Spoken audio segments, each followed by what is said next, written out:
Thokozani bogogo, thokozani bomkhulu, umntwana 50 umbango sonke. Kunento ke lekhona.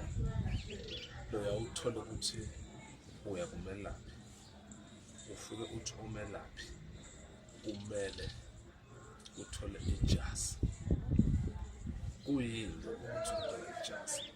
Ijazi number 1 njengoba ke sazi sonke ukuthi yonke into inesembatho sakhona lesihlonipha nomsebenzi.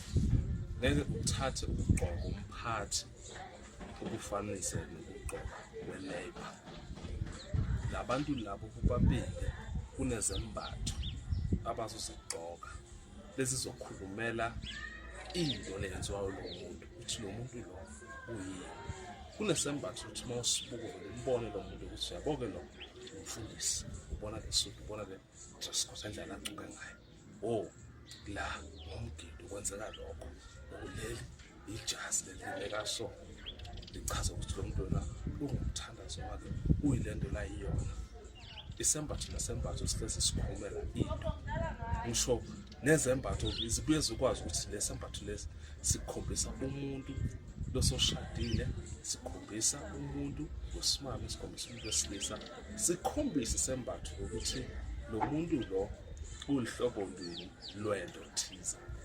Izambatho ke ziyahlukahlukana ngokwemibala ngoba lelizwe nemimoya lisebenza ngemibala. Imibala niyo le attractor imimoya na-authority thiza namandla namagunya ikwazi into ukuthi uma bese isabela kuwe ukwazi ukuthi okay mawugcokele isembatho lesinale nto lento lena la kuwe idonsa lokhu nalokhu nalokhu nalokhu nalokhu nalokhu nalokhu ukuze wena ukwazi ukuba umuntu logcina ke u-operator ngaphansi kwaleso sigaba saleyo nto leyo.